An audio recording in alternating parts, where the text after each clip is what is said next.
রাত 10টা কি 11টা। নদীর উপরে নির্মাণাধীন ব্রিজের কিনারায় দাঁড়িয়ে আছে আরুষি। চুলগুলো এলোমেলোভাবে উঠছে চুলগুলো এলোমেলোভাবে উঠছে, মুখে বিষণ্ণতার ছাপ স্পষ্ট। এই মুহূর্তে তার কাছে জীবনটাকে বিষাক্ত মনে হচ্ছে। ভালোবাসার মানুষটা অন্য কারোর সাথে বিয়ের ব্যাপারটা কিছুতেই মেনে নিতে পারছে না আরুষি। মনে হচ্ছে বুকের ভেতরে কেউ তীব্র তীর ছুটছে, চোখের কোণ থেকে জল গড়াচ্ছে। এ জীবন রাখার কোনো ইচ্ছে আরুষি নেই। নদীতে ঝাঁপ দেওয়ার জন্য উদ্যত হতেও কেউ একজন তার কোমর শক্ত করে জড়িয়ে ধরে টেনে এনে ব্রিজের মাঝখানে দাঁড় করালো। Are you mad? এভাবে এত রাতে সুইসাইড করছেন কেন? আরুষি ক্রন্দনরত কণ্ঠে বলল, ছাড়ুন আমার হাত। আগে আমার প্রশ্নের উত্তর দিন। এইভাবে সুইসাইড করছেন কেন? আপনাকে বলতে আমি বাধ্য নই, ছাড়ুন। ঝামটা মেরে ছেলেটার হাত থেকে নিজের হাত ছাড়িয়ে নিল আরুষি। দুপা এগোতেই ছেলেটা ফের আরুষির হাত চেপে ধরে বলল, এক্সকিউজ মি, কোথায় যাচ্ছেন? আবার নদীতে ঝাঁপ দিতে? জানে আপনার ফ্যামিলি? একটা দীর্ঘশ্বাস ছাড়ল ছেলেটা। আরুষির হাত ধরে রেখেই বলল, চলুন, আপনার বাড়ির ঠিকানা বলুন, আপনাকে বাড়িতে পৌঁছে দিচ্ছি। আরুষি খানিকটা চেঁচিয়ে উঠল। ছাড়ুন আমার হাত, আমি বাড়ি যাব না, চলে যান আপনি।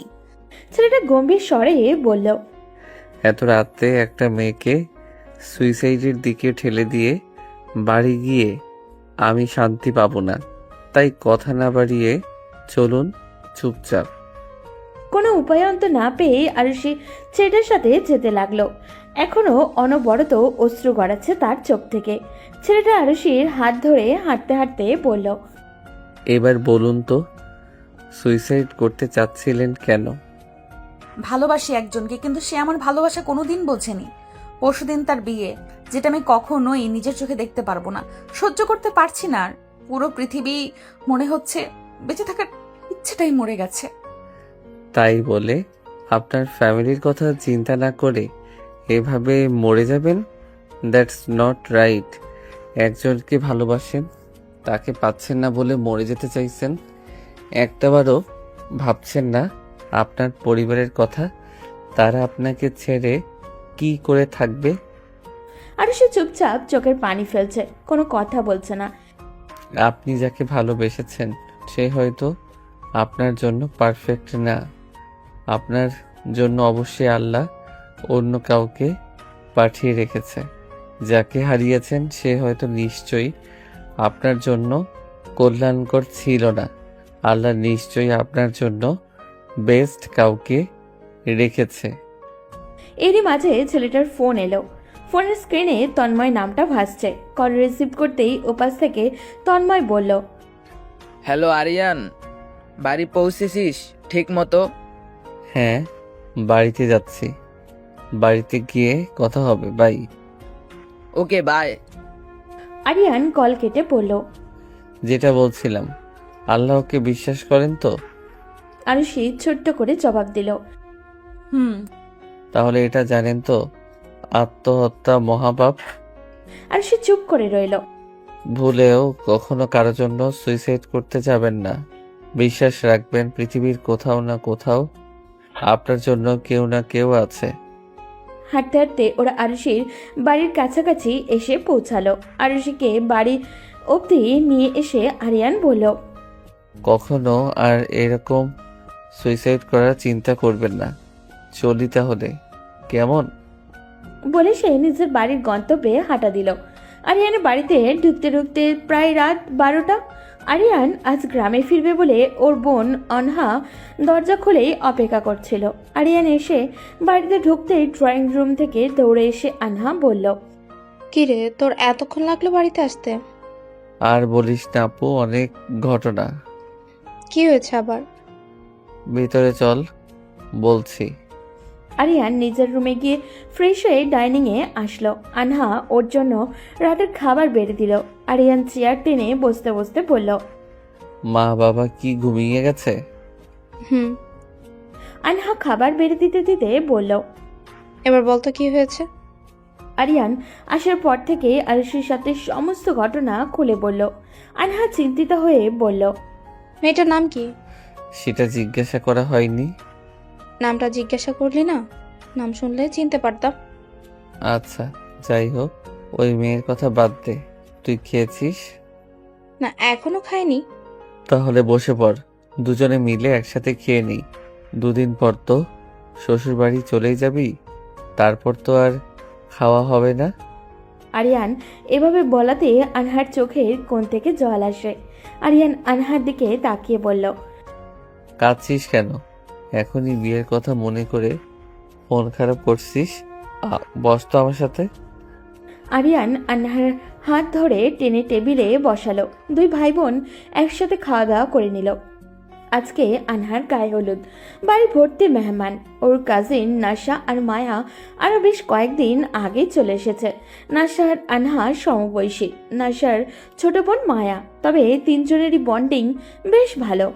আনহার হলুদ থেকে বিয়ে সবকিছুতেই ওর বাবা বেশ ধুমধাম করেই আয়োজন করছে। একমাত্র মেয়ের বিয়ে বলে কথা, গ্রামের সবাইকে নেমন্তন্নও করা হয়েছে। সন্ধ্যা থেকে হলুদের অনুষ্ঠানও শুরু।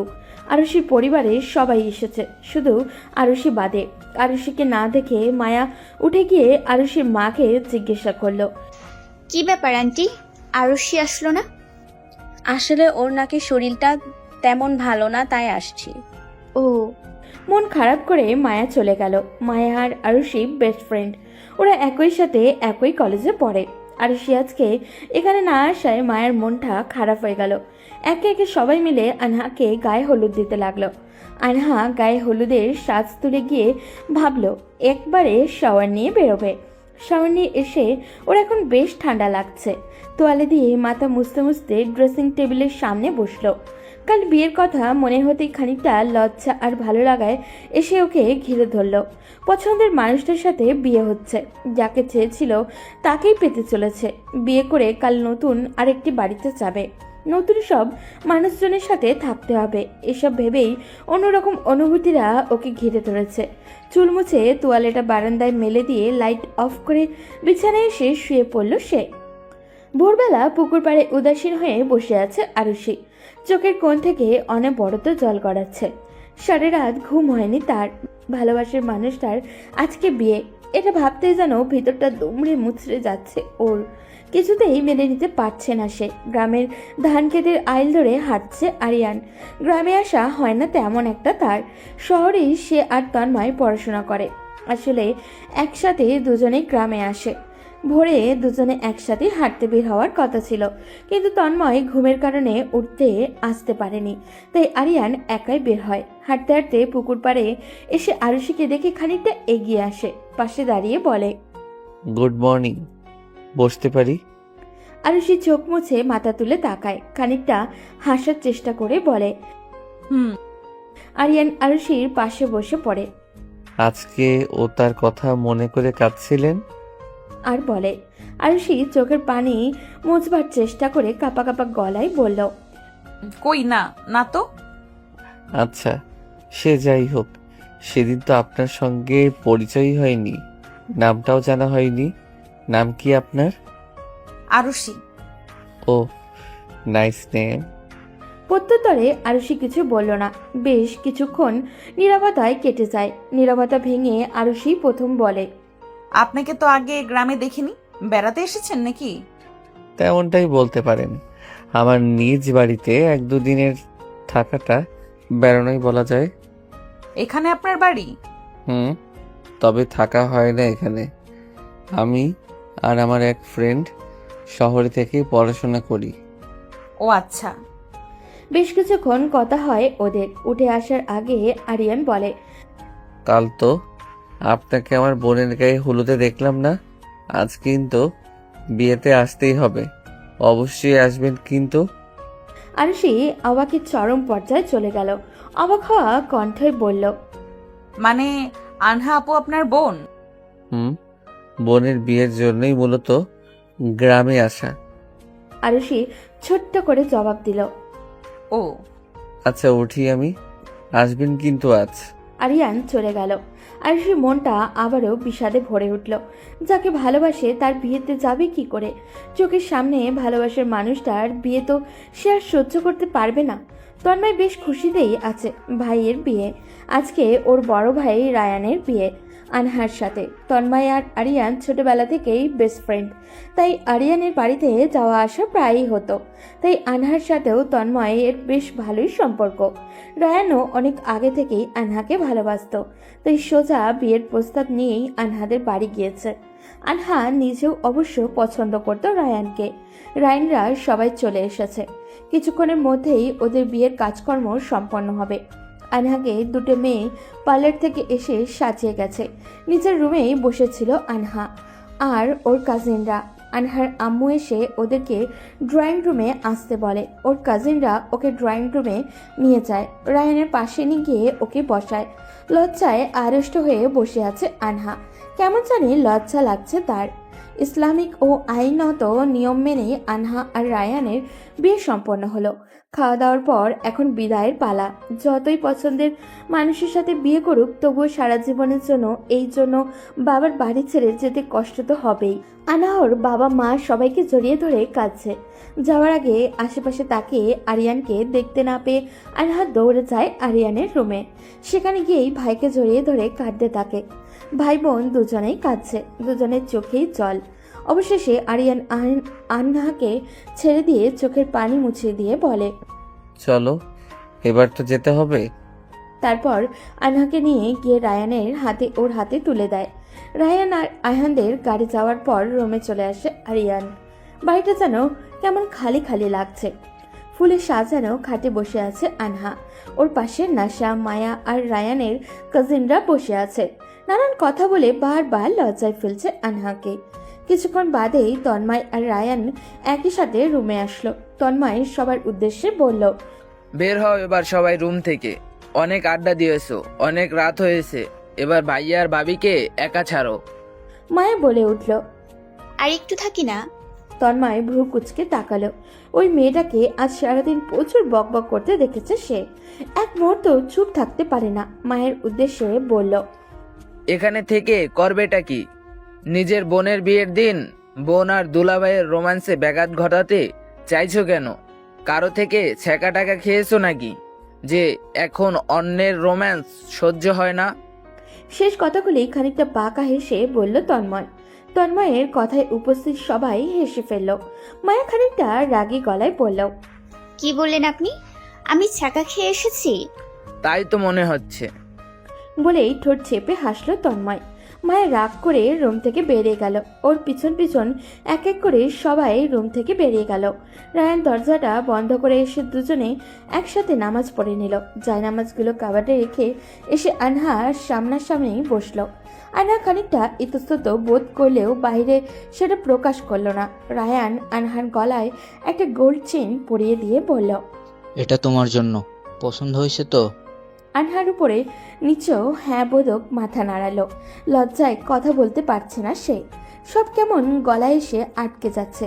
আনহার এমন অবস্থা দেখে রায়ান হেসে ফেলল আর বলল, এত লজ্জার কি আছে?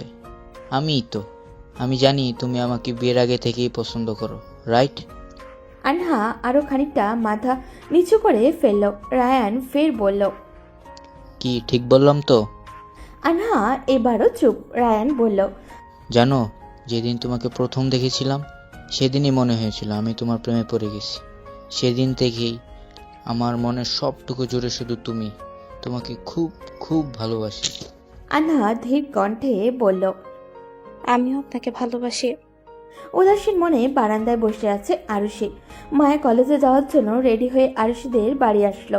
আরুষিকে রুমে না পেয়ে বারান্দায় চলে গেল। ওর পাশে বসে বলল, কিরে, কালো তো গেলি না কেন বলতো?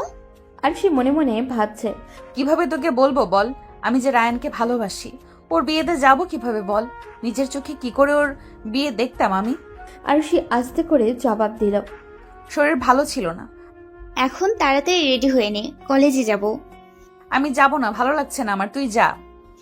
সামনে এক্সাম আরুষি, এখন না গেলে অনেক ইম্পর্টেন্ট ক্লাস মিস করবি তুই। তোর থেকে নোটস নিয়ে নিব। আরুষির মা রুমে ঢুকতে ঢুকতে বললেন, কোনো কথা না আরু, তাড়াতাড়ি রেডি হ, মায়ের সাথে কলেজে যা। আরুষি অসহায় ফেস করে বলল, মা, শরীর ভালো লাগছে না আমার। আর কোনো কথা শুনতে চাই না তোর, তাড়াতাড়ি রেডি হয়ে বের হ। আর সে কোনো উপায় না পেয়ে মন খারাপ করে রেডি হতে চলে গেল। রেডি হয়ে এসে দুজনে একসাথে বেরিয়ে পড়ল। গ্রামের রাস্তা ধরে হেঁটে বাজারে এসে রিকশায় করে কলেজ যেতে হয় ওদের। দুজনে বাজারে এসে দাঁড়াতেই দেখা হয় তন্ময় আর আরিয়ানের সাথে। তন্ময়কে দেখেই ভেঙচি কেটে অন্যদিকে মুখ ঘুরিয়ে দাঁড়ায় মায়া। আরিয়ান এগিয়ে এসে কথা বলে। আরে কেমন আছো তোমরা দুজন একসাথে? আরিশি হালকা হেসে বলল, এই তো ভালো, আপনি? ভালোই, কিন্তু তুমি আর মায়া? মায়া এবার আরিয়ানকে বলল। আমি আর আয়ুষী বেস্ট ফ্রেন্ড, কলেজে যাচ্ছি। আরিয়ান মায়াকে বলল। ও আচ্ছা, চলো তোদের দিয়ে আসি। মায়া বলল। লাগবে না ভাইয়া, তুমি চলে যাও, আমরা যেতে পারবো। মায়া আর আরুষি চলে গেল। সেদিকেই অপলক দৃষ্টিতে তাকিয়ে থাকে আরিয়ান। তন্ময়ের কাছে গিয়ে বলল। ওইদিকে কি দেখছিস এভাবে? আরুষিকে, মেয়েটা ভীষণ সুইট। তন্ময় এবার ওর কাঁধে ধাক্কা দিয়ে বলে। ব্যাপার কি বলতো? I think I fall in her love. বাব্বা, তুইও প্রেমে পড়লি ভাই। বলে দে ওকে তোর মনের কথা। সময় হলে বলবো। মেয়েটা এখন অনেক ডিপ্রেশনের মধ্যে আছে। মানে? সেসব তুই বুঝবি না। বলে আরিয়ান বাইকে উঠে বসতে বসতে বলল। চল কোথায়? ওদের কলেজে। তন্ময় কিছু না বলে বাইকে উঠে বসল। আকাশের রোদে ছিটে ফোটাও নেই, মেঘলা আকাশ, উত্তরের ঠান্ডা হাওয়া বইছে। কলেজের ছেলেমেয়েরা মাঠে বসে আড্ডা দিচ্ছে। ক্লাস করে বেরিয়ে কলেজের মাঠে বসে আছে মায়া আর আরুষি। আরুষির বেশ মন খারাপ, সে তো আসতেই চায়নি। মায়া তাকে জোর করে নিয়ে এসেছে। আরুষিকে এভাবে চুপ থাকতে বসে থাকতে দেখে মায়া রীতিমতো বিরক্ত হয়ে যাচ্ছে। বিরক্তি নিয়েই বলে উঠল। এই হয়েছেটা কি তোর? এভাবে চুপচাপ বসে আছিস কেন? কিছু না, ভালো লাগছে না। এই আগে তো তুই এমন ছিলি না, কয়দিন ধরে দেখছি একদম চুপচাপ হয়ে গেছিস। কি হয়েছে তোর? বললাম তো কিছু না, শরীর ভালো লাগছে না। মায়ের দৃষ্টি মাঠের অপর প্রান্তে কলেজ গেটে পড়তেই আরুষি বলল। ওই দেখ, ভাইয়া আর ওই বন্ধুটা না? মায়ের কথার দৃষ্টি অনুসরণ করে তাকায় আরুষি। আরিয়ান তন্ময় ওদের দিকেই তাকিয়ে আছে। মায়া বলল। চল চলে যাই। কেন, নিচেই তো চলে এসেছিলি আমাকে নিয়ে, এখন চলে যেতে চাইছিস কেন আবার? এত কথা বলতে ভালো লাগে না, চল তো। বলে টেনে দাঁড় করালো আরুষিকে। হাত ধরে টানতে টানতে একদম কলেজ গেটের কাছাকাছি এসে পড়ল। তন্ময়দেরকে ক্রস করেই কলেজ গেট দিয়ে বেরোতে যাবে, এমন সময় তন্ময় বলল। আমাদের দেখে এভাবে পালাচ্ছ নাকি? মায়া হেঁটে যেতে গিয়েও থেমে গেল। পিছু ঘুরে এসে তন্ময়ের সামনে দাঁড়িয়ে পড়ল। আপনাদের দেশে পালাতে যাব কেন? সেটাই তো দেখলাম, আমাদের দেখেই তড়িঘড়ি করে কলেজ থেকে বের হয়ে যাচ্ছিলে। জি না, আমরা এখন এমনিতেও বের হতাম। আরিয়ান বলল। দুপুর তো হয়ে গেছে, বাইরে থেকে একেবারে লাঞ্চ সেরে তারপর বাড়িতে যাবি। আরুষি মায়ার থেকে নিজের হাত ছাড়াতে ছাড়াতে বলল। আচ্ছা তুই তাইলে যা, আমি বাড়িতে গেলাম। বলে কয়েক কদম এগোতেই আরিয়ান দৌড়ে আরুষির সামনে পথ আটকে দাঁড়িয়ে পড়ল। আরে আরে কোথায় যাচ্ছেন? বাড়িতে। বললাম না সবাই মিলে লাঞ্চে যাব? আপনারা যান, আমার ভালো লাগছে না। এই জন্যই তো বলছি চলুন, গেলে আপনার ভালো লাগবে। তন্ময় এগিয়ে এসে বলল। চলেন বলতে নিতেই আরিয়ান ওর দিকে রাগী দৃষ্টিতে তাকায়। তন্ময় যে ভাবি বলতে চাইছিল সেটা বুঝতে পারে আরিয়ান। আরিয়ানকে এভাবে তাকাতে দেখে তন্ময় চুপ হয়ে যায়, আমতা আমতা করে বলে। না মানে চলুন, গেলেই ভালো লাগবে, মনটাও ফ্রেশ হবে। মায়া এসে জোর করলো, তাই ওদের সবার কথায় আরুষি আর ফেলতে পারলো না। ওরা সবাই মিলে একটা হোটেলে গিয়ে বসলো। সবাই একসাথে লাঞ্চ করে কিছুক্ষণ ঘোরাঘুরি করে বাড়ি ফিরল। কয়েকদিন কেটে যায়। আজকে বিকালে আরিয়ান আর তন্ময় গ্রাম থেকে চলে যাবে। এমনিতেই ওর অনেকগুলো ক্লাস গ্যাপ দিয়েছে, আর ক্লাস মিস দিবে না বলেই তাড়াতাড়ি চলে যাচ্ছে। অন্যবার এলেও আরও কম থাকা হতো, কিন্তু এবারে সে যে এভাবে হঠাৎ করেই আরুষির প্রেমে পড়ে যাবে সেটা আরিয়ান ভাবতে পারেনি। আরুষির সাথে সময় কাটানোর জন্য, কথা বলার জন্যই এবার আরও কিছুদিন বেশি থেকেছে সে। আরুষির সাথে বেশ ভালো একটা বন্ডিং তৈরি হয়েছে। আপনি থেকে তুমি বলা শুরু করেছে, অবশ্য আরুষি আপনি করেই বলে। তন্ময় আর মায়ের মধ্যেও বেশ ভালো একটা ফ্রেন্ডশিপ বন্ডিং তৈরি হয়েছে। পরন্ত বিকেল, সূর্যের তেমন তেজ নেই বললেই চলে। উত্তরের ঠান্ডা হাওয়া বইছে। আরুষি ওর রুমের বারান্দার চাদর গায়ে জড়িয়ে বেশ বসে বসে বই পড়ছিল। মায়া দৌড়ে এসে বলল, ভাইয়ারা চলে যাচ্ছে, দেখা করতে চাই তোর সাথে। প্রথমে আলসেমিতে যেতে ইচ্ছে করলেও কিছু একটা ভেবে উঠে দাঁড়ালো আরুষি। গায়ে ভালোভাবে চাদর জড়িয়ে মায়ের সাথে বেরিয়ে এলো। ওদের বাড়ি থেকে সামান্য দূরে আম গাছের নিচে ব্যাগ কাঁধে দাঁড়িয়ে আছে আরিয়ান আর তন্ময়। ওরা দুজন এগিয়ে যেতেই আরিয়ান বলল, চলে যাচ্ছি, সাবধানে থেকো আর নিজের খেয়াল রেখো। কবে আসবে? জানি না, আসছি বাই। তন্ময় বলল। আসছি, ভালো থেকো তোমরা। আরিয়ান ততক্ষণে কয়েক কদম এগিয়ে গেছে। পিছন ফিরে তন্ময়কে বলল, আয়, দেরি হয়ে যাচ্ছে আমাদের। তন্ময় আসছি বলে ওদের থেকে বিদায় নিয়ে চলে গেল। গ্রাম থেকে কিছুটা দূরে শহরের দিকে ঘুরতে এসেছে আনহা আর রায়ান। একান্তেই নিজেদের মতো করে একটু সময় কাটাবে, ঘুরবে বলে আবদার করছিল আনহা, তাই রায়ান ওকে ঘুরতে নিয়ে এসেছে। রাস্তার হেডলাইটের আলোয় ফুটপাত ধরে হাঁটছে দুজনে। রায়ানের হাতে আনহার হাত মুঠো করে ধরা, দুজনে হেঁটে চলেছে। শীতের সন্ধ্যায় শহরের পরিবেশটাই অন্যরকম। গ্রামে এক রূপ, শহরে আর এক। এভাবে প্রিয় মানুষের হাত ধরে হাতে হাত রেখে হাঁটতে বেশ ভালো লাগছে আনহার। মাথার উপরে খোলা আকাশ, প্রকৃতির হিমশীতল হাওয়া আর ভালোবাসার মানুষটির হাতে হাত রেখে হাঁটা, আর কি চাই।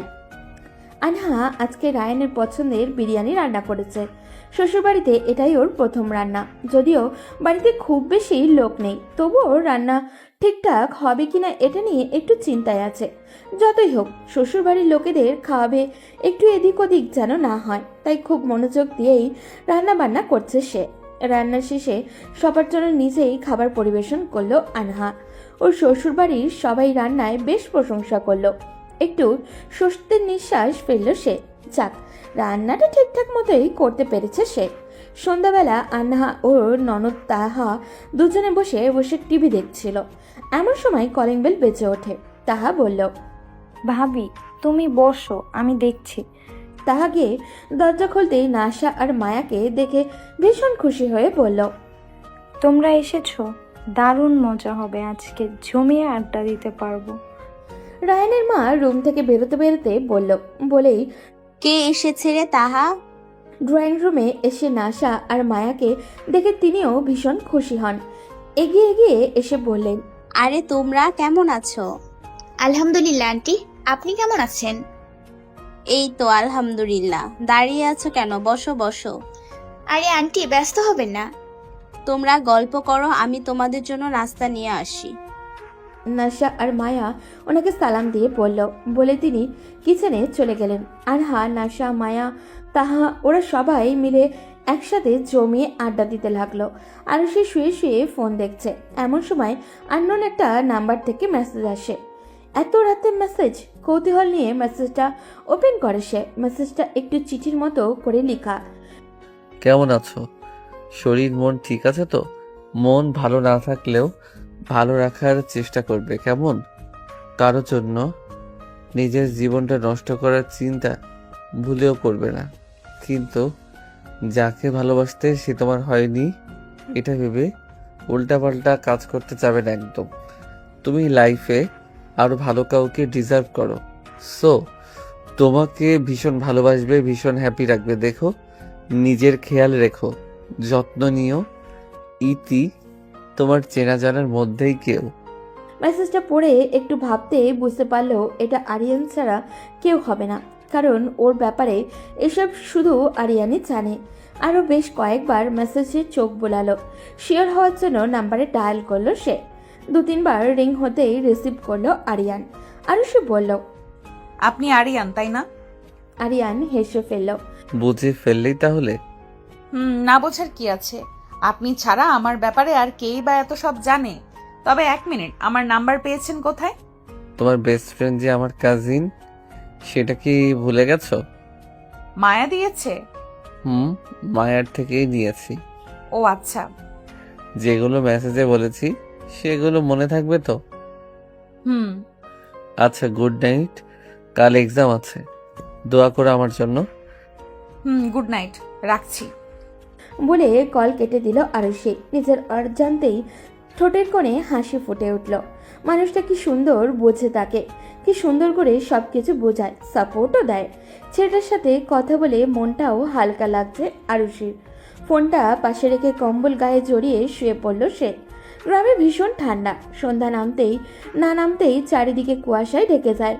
আর রাত বাড়তে বাড়তে ঠান্ডাও বাড়তে থাকে। কম্বল জড়িয়ে শুয়ে পড়তেই ঘুমের দেশে তলে যায় আরুষি। বেশ কয়েক মাস পর আজ গ্রামে ফিরছে আরিয়ান তন্ময় দুজনেই। আরিয়ান ঠিক করেছে গ্রামে ফিরেই এবার সে আরুষিকে তার মনের কথা জানাবে। এতদিন কথা বলতে বলতে এইটুকু বুঝতে পেরেছে যে মেয়েটা ডিপ্রেশন থেকে কিছুটা হলেও মুভ অন করতে পেরেছে। সে এবার ব্রিজের ওপর থেকে এখন আরুষিকে টেনে নামিয়ে এনেছিল। এখন তার সেই বিষণ্ণ কান্না ভেজা মুখশ্রীর দিকে তাকে কেমন একটা অদ্ভুত মায়া জন্মেছিল তার প্রতি। আর সেই মায়ার প্রেমেই পড়ে যায় আরিয়ান। তার জীবনের এই হঠাৎ প্রেমের আগমনের কথাগুলোই বাসে বসে ভাবছে আরিয়ান। কখনোই এত তাড়াতাড়ি বাড়ি ফেরা হয় না তার। এবার আরুষিকে দেখার জন্যই তাড়াতাড়ি ফিরছে সে। আরুষির কথা ভেবে ভেবে মুচকি হাসছে আরিয়ান। তন্ময় বলল, ভাবির কথা ভাবছিস নিশ্চয়? আচ্ছা, রাজি হবে তো ভাবি? এত দিনে কথা বলতে বলতে যা বুঝেছি আরুষি ও আমার প্রতি কিছু তো ফিল করে, নয়তো মায়ার থেকে যা শুনলাম ও কখনোই কোনো ছেলেদের সাথে কথা বলে না। সে জায়গায় আমার সাথে বেশ স্বাচ্ছন্দ্যেই কথা বলে। তাহলে তো তোর লাইন ক্লিয়ার ভাই। আমার লাইনটা কবে সেটিং হবে বল? আরিয়ান ভ্রুকুচকে তাকিয়ে বলল, তোর লাইন মানে? তুই আবার কাকে ভালোবাসিস? আগে বল, শোনার পর কোনো রিয়্যাক্ট করবি না। রিয়্যাক্ট করব কেন বল? না থাক। থাকবে কেন, এখনই বল। আবার কি গোলমাল পাকিয়েছিস তুই? আমি মায়াকে ভালোবাসি। বলতেই আরিয়ান বেশ সিরিয়াস ভঙ্গিতে রেগে তাকালো ওর দিকে। তন্ময় ফিস এতক্ষণে চুপসে গেছে। এবার তন্ময় এমন চুপসে যাওয়া চেহারার দিকে তাকিয়ে হো হো করে হেসে ফেলল আরিয়ান। আমার এক্সপ্রেশন দেখি তোর এই অবস্থা? তো মায়ার বাবাকে বলবি কি করে ওনার মেয়েকে যে তুই ভালোবাসিস? উনি কিন্তু ভীষণ রাগী। প্লিজ তুই একটু ম্যানেজ করে নিস ভাই।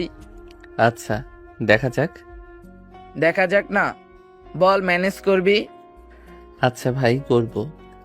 বাড়ির সদর দরজার কড়াঘাতে ড্রয়িং রুমের লাইটটা জ্বালিয়ে দরজার কাছে আসেন আরিয়ানের মা। এত রাতে কে এলো আবার? ভেবে জিজ্ঞাসা করল। কে? আরিয়ান বলল, মা, আমি। আরিয়ান গলার স্বরে উনি বেশ অবাক হন। দরজা খুলে চোখের সামনে সত্যি সত্যি আরিয়ানকে দেখে বললেন, তুই এসেছিস এত তাড়াতাড়ি? আমাকে কি এখানেই দাঁড় করিয়ে রাখবে? উনি দরজা থেকে সরে দাঁড়িয়ে পড়লেন। না, ভিতরে আয়। আরিয়ান বলল, অবাক হয়েছ? হবই তো। এমনিতে তো হাজারবার বললেও ও বছর আগে আসিস না। কোনো কাজে এসেছিস নাকি? নিজের বাড়িতে আসতেও কি কারণ লাগে? কোনো দরকার ছাড়া তো আসিস না। এখন থেকে মনে হচ্ছে বাড়িতে আসতে হলেও কৈফিয়ত দিতে হবে। হাত মুখ ধুয়ে জামা কাপড় পাল্টে আয়, খাবার বাড়ছি। খেয়ে এসেছি আমি, ভীষণ টায়ার্ড হয়ে আছি, রুমে গেলাম। বলে কাদের ব্যাগ নিয়ে নিচের রুমে চলে যায় আরিয়ান। উনিও ড্রয়িং রুমে লাইট নিভিয়ে রুমে চলে গেলেন। সকালবেলা আরিয়ান তন্ময়দের বাড়িতে যায়। দুজনে ড্রয়িং রুমে সোফায় বসে আড্ডা দিতে ব্যস্ত। নিজের রুম থেকে বেরিয়ে কিচেনে যাওয়ার সময় ড্রয়িং রুমে আরিয়ান আর তন্ময়কে বসে থাকতে দেখে নিজের চোখেই যেন বিশ্বাস করতে পারে না আনহা। ওদের কাছে এসে বলে, তোরা কখন এলি? তন্ময় বলল, কাল রাতেই এসেছি আমরা। তুমি তোমার রুমে ছিলে বলে আমাকে দেখোনি ভাবি। আনহা আরিয়ানের পাশে বসে বলল। তা কি মনে করে এত তাড়াতাড়ি গ্রামে ফেরা দুজনের? তন্ময় আবার বলল। সেটা তোমার ভাইকেই জিজ্ঞেস করো ভাবি। আনহা আরিয়ানকে বলল। কি ব্যাপার বলতো, গ্রামে কারো প্রেমে টেমে পড়লি নাকি? তন্ময় বলল। হোয়াট আর গ্রেট ভাবি, তুমি একদম ঠিক ধরেছো। তোমার ভাই তার প্রিয়তমার থেকে আর দূরে থাকতে পারছে না, তাই তো কাল উড়ে উড়ে চলে এসেছে তাকে দেখতে। আরিয়ান রাগী দৃষ্টিতে তাকায় তন্ময়ের দিকে। তন্ময় বলল, এভাবে তাকাচ্ছিস কেন? যা সত্যি তাই বললাম। আনহা আরিয়ানকে বলল। থাকে সে। তন্ময় এত কিছু বলে দেওয়াতে তন্ময়ের পিঠে কয়েকটি কিল ঘুষি বসিয়ে দেয় আরিয়ান। তন্ময় রুম থেকে দৌড়ে বেরিয়ে যেতে যেতে বলল, বলে দে ভাবিকে, কে সে, কে সে, হুই সি। বলে হাসতে হাসতে বেরিয়ে যায় তন্ময়। আনহা বলল। তো বল হুইসি। আরিয়ান বলল, উফ আপু, তুইও না। আহা বল না নামটা, কি আছে এতে? আরুষিকে ভালোবাসি আমি। কবে থেকে চলছে? ওকে এখনো বলিনি। কি বলিসনি এখন? না, তবে আজকে ওকে বলবো। আচ্ছা, ডাইনিং আয়, ব্রেকফাস্ট করে নিবি। ব্রেকফাস্ট শেষে তন্ময় আরিয়ান দুজনেই নিজেদের বাইক নিয়ে বেরিয়ে পড়ে। গন্তব্য আরুষিদের কলেজ। কলেজে ঢুকে মাঠের একপাশে বাইক নিয়ে দাঁড়ায় দুজনে। ক্লাস শেষে আরুষি আর মায়া একই সাথে বের হলো। তন্ময় আর আরিয়ান হঠাৎ করে ওদের সামনে এসে দাঁড়ালো। দুজনকেই বেশ অবাক হলো। মায়া অবাক হওয়া কণ্ঠে বলল, তোমরা? আরিয়ান বিরক্তির স্বরে বলল, দেখতেই তো পাচ্ছিস আমরা, আবার জিজ্ঞেস করছিস কেন? না মানে তোমরা তো এত তাড়াতাড়ি কখনো আসো না। তন্ময় বলল, এবার এলাম, কোনো সমস্যা আছে? না, আমাদের সমস্যা থাকবে কেন? তোমাদের বাড়ি, তোমরা যখন খুশি আসতেই পারো। আরিয়ান বলল। কথা পরে বলিস তোরা, আগে চল। মায়া বলল, কোথায়? চল, গেলেই দেখতে পাবি। তন্ময় আর আরিয়ান এর পিছন পিছন মায়া আর আরুষিও গেল। ওরা দুজন বাইকে উঠে বসলো। মায়া আর আরুষি দ্বিধায় পড়ে গেল, কে কার বাইকে বসবে। আরিয়ান বলল, তোমাদেরকে কি বাইকে উঠে বসার জন্য আলাদা করে ইনভাইটেশন কার্ড দিতে হবে? উঠে বসো দুজনে। মায়া বলল, কোথায় বসবো? তুই তন্ময়ের সাথে যা। ওর সাথে? কেন, কোনো প্রবলেম? না, যাচ্ছি। বলেই মায়া গিয়ে তন্ময়ের সাথে বাইকে উঠে বসলো। আরিয়ান এবার আরুষিকে বলল। কি হলো, উঠো। আরুষি গিয়ে বাইকে বসতেই আরিয়ান আর তন্ময় বাইক স্টার্ট দিল। মায়া তন্ময়কে বলল, কোথায় যাচ্ছি আমরা? জানি না, আপাতত আরিয়ান যেখানে যাচ্ছে সেখানেই ওদের সাথে যাচ্ছি। মায়া আর কথা বাড়ালো না। ঘন্টা দেড়েক পর ওরা প্রায় শহরের কাছাকাছি একটা ক্যাফেতে এসে পৌঁছালো। ক্যাফেতে ঢুকতেই আরুষি আর মায়া দুজনেই বেশ অবাক হয়ে গেল, কারণ ক্যাফেতে ওরা ছাড়া আর কেউই নেই। পুরো ক্যাফেটা বেশ সুন্দর করে সাজানো। আরিয়ান তন্ময়কে আলাদা করে ডেকে নিয়ে বলল, আজকেই মায়াকে প্রপোজ করে দিস। আমাদের সুন্দর একটা মোমেন্টস ক্রিয়েট করার জন্যই এত সব অ্যারেঞ্জ করেছি। ও যদি রিয়্যাক্ট করে? করবে না বলছিস? হুম। আরিয়ান আর তন্ময় দুজনেই হাতে গোলাপ নিয়ে এগিয়ে এসে আরুষি আর মায়ের সামনে হাঁটু গেড়ে বসলো।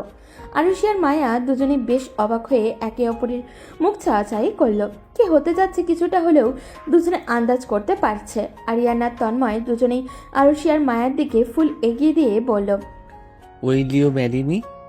ওদের থেকে একসাথে এভাবে প্রপোজাল পেয়ে আরুষি আর মায়া আরও একটা অবাক হলো। আরিয়ান আর তন্ময় দুজনেই ওদের উত্তরের অপেক্ষায় তাকিয়ে আছে। Yes I will. মায়ের থেকে এই উত্তরে তন্ময়ের প্রত্যাশা ছিল না। ভেবেছিল মায়া রিয়াক্ট করবে। তন্ময়ের ঠোঁটে হাসি ফুটে উঠল। উচ্ছ্বাসিত হয়ে বলল, সত্যি তুমি রাজি? মায়া তন্ময়ের হাত থেকে গোলাপ নিয়ে বলল, সত্যি। আরুষি তখন চুপচাপ। কি বলবে বা কি বলা উচিত ভেবে পাচ্ছে না সে তো একজনকেও ভালোবাসে, অবশ্য তাকে পাওয়াটা এখন অসম্ভব। আরুষি ভেবে চলেছে আরিয়ানের প্রথম দিনের বলা কথাগুলো। বারংবার মাথায় সেই একই কথাগুলোই ঘুরপাক খাচ্ছে। আরিয়ান এখনও তার উত্তরের অপেক্ষায় সেভাবেই বসে আছে। মায়া আরুষির পাশে এসে দাঁড়িয়ে বলল, আর কতক্ষণ ভাইয়াকে এভাবে বসিয়ে রাখবি? আমার কিছু ভালো লাগছে না, চল এখান থেকে। বলেই মায়ার হাত ধরে টেনে ক্যাফের বাইরে চলে এলো। একটা রিক্সা ডেকে তাতে উঠে পড়লো। আরিয়ানা তন্ময় দৌড়ে আস্তে আস্তেই ওরা দুজন চলে গেল। তন্ময় বলল, এটা কি হলো? আরিয়ান কিছু না বলে বাইকে বসে বাইক স্টার্ট দিয়ে চলে গেল। তন্ময় দৌড়ে গিয়ে নিজের বাইক স্টার্ট দিতে দিতে বলল, আরে তোরা সবাই আমাকে ফেলে যাচ্ছিস কোথায়? রিক্সা ছুটে চলেছে ওদের গ্রামের দিকে। উদাসীনভাবে রিক্সায় বসে আছে আরুষি। মায়া বলল, ওভাবে ওখান থেকে চলে এলি কেন? ভাইয়াকে কি তোর পছন্দ নয়? শেষ প্রশ্নে মায়ের দিকে তাকালো আরুষি। ছোট্ট করে জবাব দিল, জানি না। আচ্ছা, তুই কি কাউকে ভালোবাসিস? না। আমার ভাইয়া কিন্তু খারাপ না। ওকে দেখে যা বুঝলাম তোকে ভীষণ ভালোবাসে। এত তাড়াতাড়ি কোনোবারই ভাইয়া গ্রামে আসে না। তোর জন্য এবার তাড়াতাড়ি এসেছে। কত সুন্দর করে আমাদের সারপ্রাইজ দিয়েছে, শুধুমাত্র তোকে ভালোবাসে বলে। তুই ভাইয়াকে অ্যাকসেপ্ট করতে পারিস। আরুষি কিছুক্ষণ মায়ের কথাগুলো নিজে ভাবলো আর বলল, বাড়ি গিয়ে ভেবে জানাবো। ঠিক আছে, সে না হয় তুই ভেবেই জানাস, কিন্তু উত্তরটা যেন হ্যাঁ হয়। দেখা যাক। বাড়ি এসে পৌঁছালো ওরা। মায়া যাওয়ার সময় বলল, টাটা, যাচ্ছি। গুড নিউজের অপেক্ষায় থাকবো। সারা রাত ধরে এই ব্যাপার নিয়ে ভাবলো আরুষি। কিছুতেই ওর ঘুম আসছে না। অনেক চিন্তা ভাবনার পর ভাবলো কাল দেখা করবে আরিয়ানের সাথে। টেক্সট করলো আরিয়ানের নাম্বারে। কাল ভোরবেলা নদীর পাড়ে আসবেন, কথা আছে। মেসেজ টোন বেজে উঠতেই আরিয়ান ফোন হাতে নিয়ে মেসেজ চেক করলো। মেসেজ পড়ে ভাবতে লাগলো। কি বলবে আরুষি? ও কি তাহলে রাজি? ভাবতে ভাবতেই ঘুমিয়ে পড়লো আরিয়ান। ভোরবেলা নদীর সেই ব্রিজের উপরে দাঁড়িয়ে অপেক্ষা করছে আরিয়ান। চারিদিকে কুয়াশা চাদরে আবৃত। হিম শীতল হাওয়া বয়ে যাচ্ছে। খানিক বাদেই আরুষি এলো, পাশাপাশি এসে দাঁড়ালো। আরিয়ানের দৃষ্টি নদীর পানিতে নিবদ্ধ। সেদিকে তাকিয়ে বলল, কি বলবে বলো। এত তাড়া কিসের আপনার? নাকি রেগে আছেন আমার উপর? রেগে থাকবো কেন? তোমার উপর রাগ দেখানোর কোনো অধিকার কি আমার আছে? যদি বলি আজ থেকে অধিকার আছে। আরিয়ান এবার ঘুরে দাঁড়ালো আরুষির দিকে আর তাকে বলল, মজা করছো? মজা কেন করতে যাব? আরিয়ান আর কিছু বলল না। আরুষি কিছুক্ষণ চুপ থেকে হঠাৎ করেই বলে উঠল, আমি রাজি। আরিয়ান এবারেও কিছু বলল না। আরুষি আরিয়ানকে নিজের দিকে ঘুরিয়ে বলল, কি বললাম শুনতে পেয়েছেন? আরিয়ান শুনেছে ঠিকই, কিন্তু মুখে বলল, হুম, শুনতে পাইনি, আবার বলো। বলেছি যে আপনাকে বিয়ে করতে আমি রাজি। তাহলে কাল ওভাবে চলে এসেছিলে কেন? বাড়ি এসে সবটা ভেবে তবেই ডিসিশন নিয়েছি। বুঝলাম। হাঁটবেন? হাঁটা যায়। দুজনে পাশাপাশি ব্রিজের উপর দিয়ে হাঁটছে। এই ব্রিজে ওদের প্রথম দেখা। তখন দুজনের কাছেই ছিল অচেনা এবং অজানা। আজ দুজনেই একে অপরের সাথে সারা জীবন থাকার সিদ্ধান্ত নিয়েছে। নাসার বিয়েও ঠিক হয়েছে। পারিবারিকভাবেই ছেলে শহরের হসপিটালের ডাক্তার, তাই তার ফ্যামিলি সহ তারা সবাই সেখানেই থাকে। আজকে নাসিকে দেখতে এসে ছেলের বেশ পছন্দ হয়েছে, তাই সামনের সপ্তাহতেই বিয়ের ডেট ফিক্স করা হয়ে গেছে। মায়া কলেজ শেষে তন্ময়ের সাথে কিছুক্ষণ ঘোরাঘুরি করে বাড়ি ফিরতে ফিরতে বিকেল হয়ে যায়।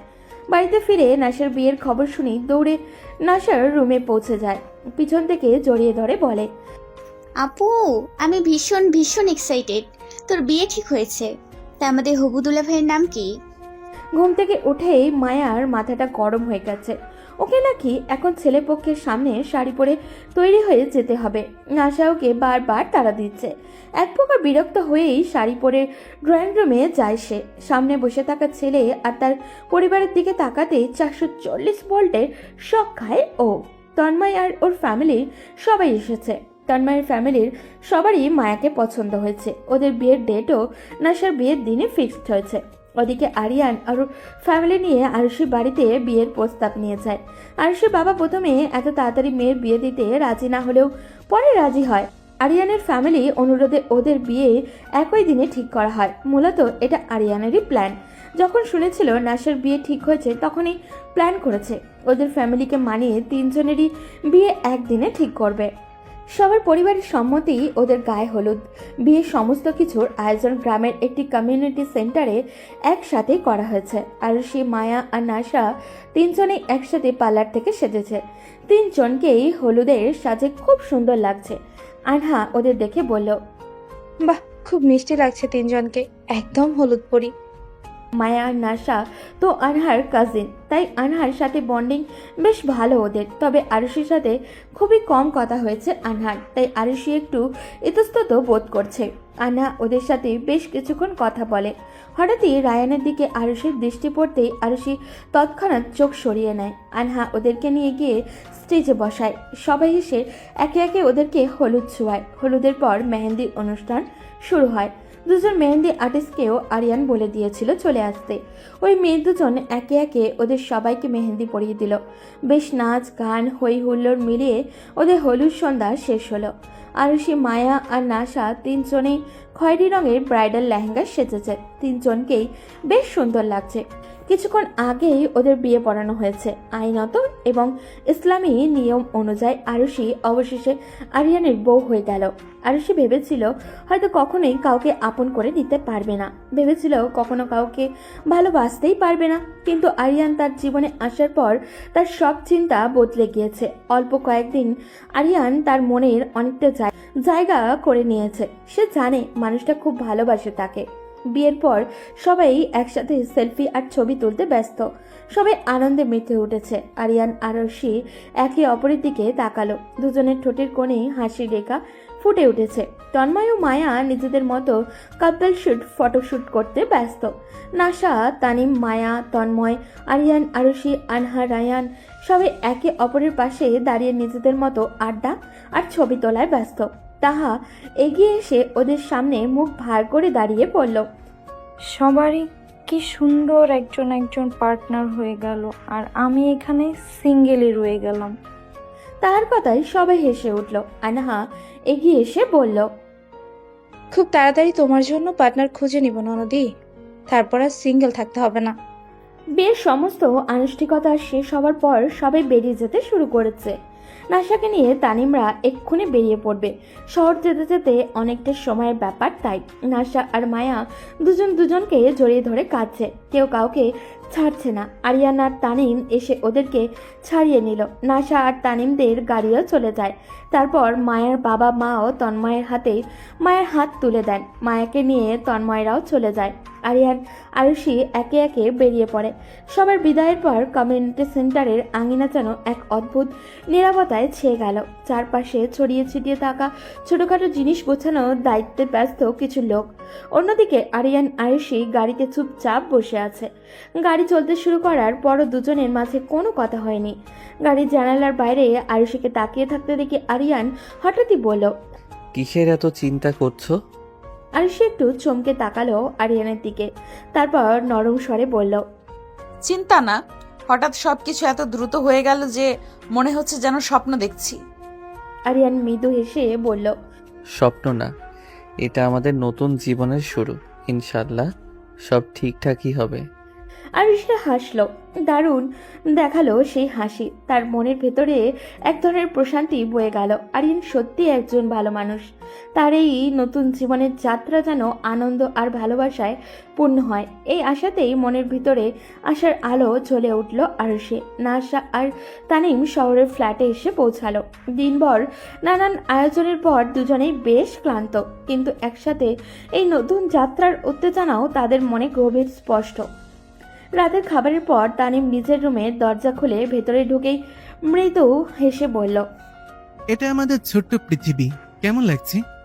নাশা চারপাশ তাকিয়ে দেখল। ফ্ল্যাটের ঘরগুলো বেশ গোছানো, সাজানো। বিছানার উপরে গোলাপের পাপড়ি ছড়িয়ে আছে। জানালার পর্দায় মৃদু বাতাসের স্পর্শ, ঘরে হালকা ল্যাভেন্ডারের সুগন্ধি। নাশা মুগ্ধ হয়ে বলল, খুব সুন্দর। তানিম ধীরে ধীরে তার কাছে এসে হাত ধরে বলল, ক্লান্ত তো, কিছুক্ষণ বিশ্রাম নাও। নাশা বলল, আমি ঠিক আছি।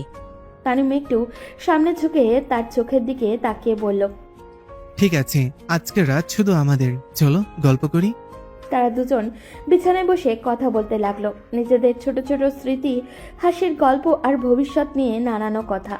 তানিম নাশার দিকে তাকিয়ে বলল, জানো, আমি তোমাকে প্রথম দেখার দিন থেকেই ভেবেছি তুমি আমার জন্যই ঠিক তৈরি হয়েছ। আল্লাহ আমাকে তোমার জন্যই বানিয়েছে। নাশা অবাক চোখে তাকিয়ে বলল, আপনি আমাকে আগে থেকেই চিনতেন? হুম। কি করে? ইটস সিক্রেট, বলা যাবে না। গল্প করতে করতে রাত গভীর হলো। তানিম মৃদু আলো নিভিয়ে বলল। এবার ঘুমো, অনেক রাত হয়ে গেছে। নাশা মাথা এলিয়ে সম্মতি জানালো। দুজনেই জানতো এই রাতটা তাদের জীবনে একটা নতুন অধ্যায়ের সূচনা। একে অপরের পাশে থাকার প্রতিশ্রুতি নিয়েই তারা এক নতুন ভোরের অপেক্ষায় থাকলো। তন্ময়ের ঘর ও ওর সব কাজিনরা মিলে সাজালো। মায়াকে আনহা আর তাহা বসিয়ে রেখে গেছে। তন্ময় ঘরে প্রবেশ করলো। ঘরটি ফুল দিয়ে সজ্জিত। হালকা গোলাপি রঙের আলো যেন এক স্বপ্নের পরিবেশ তৈরি করেছে। মায়া লজ্জায় নিচের দিকে তাকিয়ে বসে আছে। তন্ময় ধীরে ধীরে তার কাছে এসে বসলো আর বলল, তোমার চোখে আজ সেই লজ্জা দেখেছি যা হয়তো কখনো দেখিনি। মায়া লজ্জায় মৃদু হাসলো। তন্ময় তার হাতে হাত রেখে বলল, আজ থেকে আমরা একে অপরের জীবন সঙ্গী। তুমি জানো তো আমি তোমাকে কতটা ভালোবাসি। মায়া তার দিকে তাকিয়ে সম্মতিসূচক হাসি দিল। অন্যদিকে আরিয়ান আর আরুষি তাদের নতুন সাজানো ঘরে প্রবেশ করলো। ঘরে সাদা ফুলের সৌরভে হালকা সুগন্ধি, মোমবাতির আলো যেন পুরো পরিবেশটাকে স্বর্গীয় করে তুলেছে। আরুষি একটু অপ্রস্তুত হয়ে দাঁড়িয়ে আছে। আরিয়ান তার দিকে এগিয়ে এসে বলল, এই লাজুক চেহারা আমার আরেকবার দেখা উচিত ছিল বিয়ের আগে।